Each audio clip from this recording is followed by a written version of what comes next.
Hello and welcome to the Tottenham America channel. Today we'll be taking a look at Tottenham's London derby today as they faced off against Chelsea at the Tottenham Hotspur Stadium. The game, as usual, was not a boring one, and it ended just slightly in the favor of Chelsea by 4-3 as the West Londoners took home the 3 points in the first Premier League meeting between these two this season. But I really think this doesn't tell the full story of the game. Overall, let's start with overall thoughts. Tottenham need to fix up. Yeah, we need to fix up a lot. Coming with Chelsea coming back from a 2-goal deficit, not a good sign from us not able to hold that lead. It was an extremely end-to-end match. I mean, both Tottenham and Chelsea, basically had no midfield. It was just end-to-end football. That was one of the reasons we kind of fell off. We just had no midfield. Our midfield did not help out at all. Nope. We were exploited at the back every time we lost possession, and I mean Chelsea were the same way, but we really have to fix up on that. Yeah. Let's go look at the goals. I mean, Tottenham came out steaming. First 12 minutes, we had 2 goals, Solanke and Kulusevski, and when you watch them back, that's the Tottenham that we saw 2 months ago. Yeah, that's the Tottenham that Ange has. That's basically Ange's trademark playstyle. What we saw at the beginning of last season when we were in first place. This is basically Ange's playstyle. Exactly. But we haven't been seeing that a lot recently. In some matches, we haven't been creative enough. Today, we definitely saw the creativity in the first half. Second half, we just fell off. Something went wrong in the second half. Could have been Brendan Johnson going off, and other factors as well. Yeah, I mean, there's so much to talk about from this game. The goal, Solanke and Kulusevski, that was just classic Ange Tottenham, high pressure, moving the ball about fast, and then an excellent ball into the box, and an excellent finish. So they did really well to get us in the lead. But I think commentators picked up about this a lot in the game, and it was that we didn't adapt our play style, not even a little bit, to show that we were 2 goals up. This is also just Tottenham under Ange. Ange, as stubborn as he is, as he wants to play his play style and not play anything else at all, and that's what we're only gonna do. This is a huge weakness of it. We can't adapt and try to figure a game out, even if we did adapt, even when we were 2-2, we could have salvaged this game, or 2-3, we could have salvaged this game. Yeah, I agree. But honestly, I like the Ange no compromise play style because it would have worked had we not missed the 5 other chances that half. Yeah, it would have worked. Son was a different player today. I don't know what was wrong with his finishing. He could not finish in the first half. Son's creativity was so good in the first half. His creativity was excellent, but his finishing in the first half was horrendous. His finishing was not there at all. But like our entire team, he fell off. He too fell off in the second half. Solanke had a chance in the first half created by Son, and he sent it right into the goalkeeper. I mean, we had, if you watch the first half back, we had so many chances to go 3-1, 4-1, 5-1, and we didn't take them. And no wonder we lost, because we didn't take them. Those were easy chances for us to keep going. And in the playstyle where we have no compromise, we just have to keep scoring. We can't. That's the only way to do it. Exactly. We just have to outscore the other team. That is the only way for us to win. Van de Ven, especially, and Romero play a huge role in our playstyle. Like over the past couple of games, with them 2 gone, you see we fall apart. Since we play such a high line, we have to have Van de Ven. Van de Ven is so crucial with his pace. Yeah, but that's gonna be an interesting thing back because they both get spawned in for this game. Romero went off, and they both went off injured again. Yep, Romero went off 15 minutes injured. Brendan Johnson went off at the 53rd minute injured, and Van de Ven went off in the 79th minute injured. Yeah, and Johnson too. This is like almost like 4-1 last season all over again. Exactly. I don't know what it is with Chelsea at home. This is not what's making our season fall apart. Our season has already fallen apart. Yeah, I agree. So the first half ends 2-1, and I think most fans would be happy with that first half performance. I know we missed a lot of chances, but if we keep going with that momentum, that's the way we want to continue. But the second half, I think the biggest problem was our midfield. Our midfield fell apart. Literally crumbled. Yeah.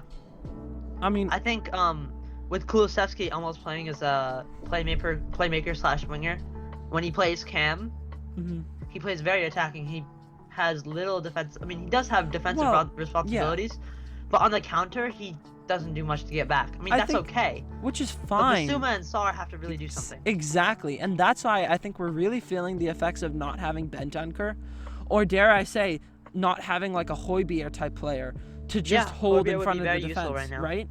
Because if we look at the who Basuma and Sarr are, they move the ball. They're not number 6s. They're 8s, right?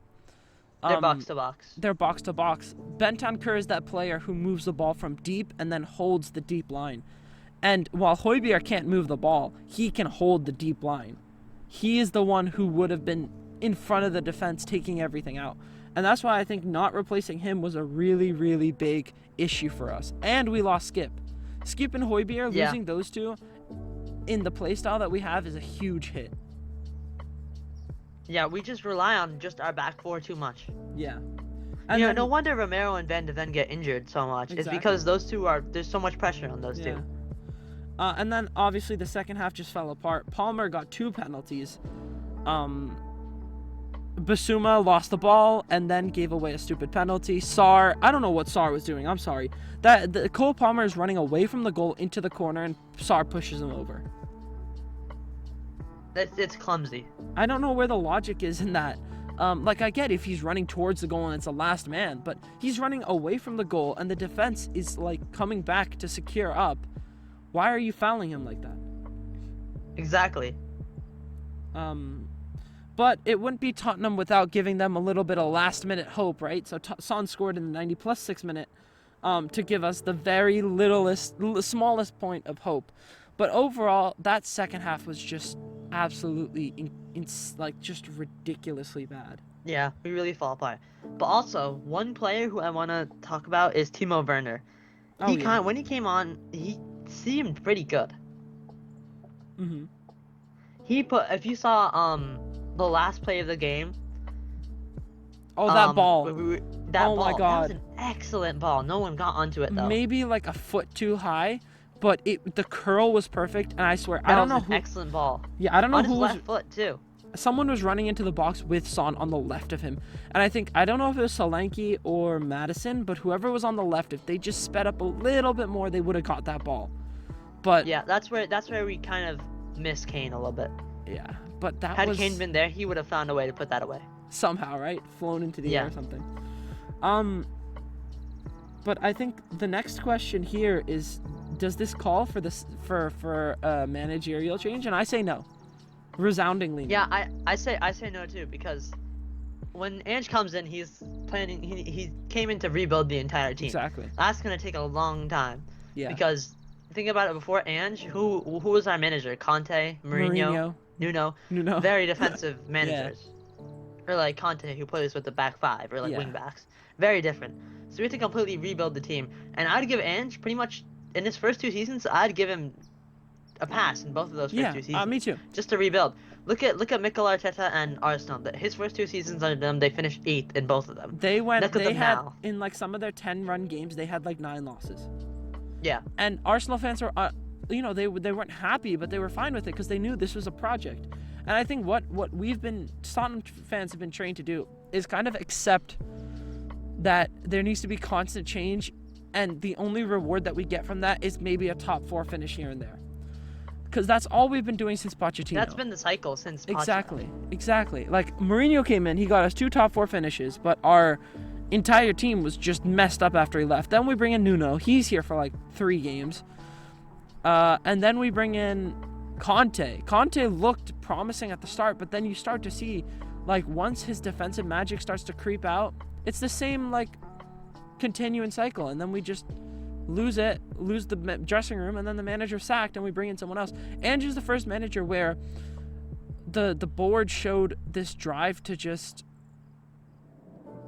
the board showed a willingness to just accept the result and start a project. And the biggest thing that will say that is if they don't sack Ange and instead give him a full backing in the transfer window. That's what we need to do. Exactly. Because the process is going to be ugly. It's going to be terrible. I think Poch said this. Look at Chelsea's process. It was terrible. Last season they were a laughingstock. I mean, Chelsea's different than Arsenal, though, because they did go through some managers. Yes, but eventually they found their one. Yeah. I mean, because how long has Maresca been there?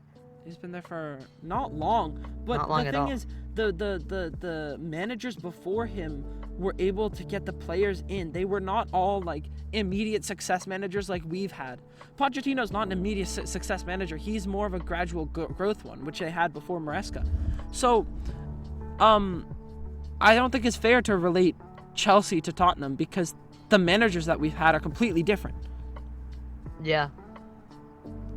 But I think another problem is, especially like you were saying, like manager after manager in just quick succession. It's like we buy the players suited for that manager's play style, and then they're and gone. when we get the new manager, they're useless. Yeah, exactly. They get up being sold, and then that also really hurts that player's career. Yeah, as we've seen, I think that's been the case Yeah. with a good amount of players.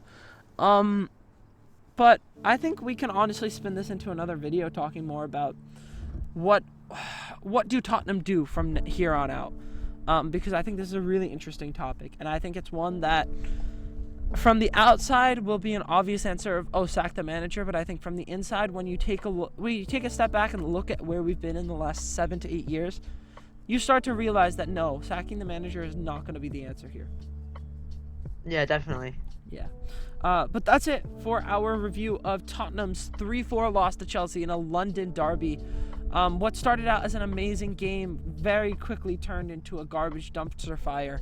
3 players out injured, and just question marks all over what Ange is doing. But I think for the most part, Tottenham fans need to stay behind him because this rebuild process is not going to be fun. It's going to be ugly, and Pochettino said it 7 years ago. So we have to be ready for it.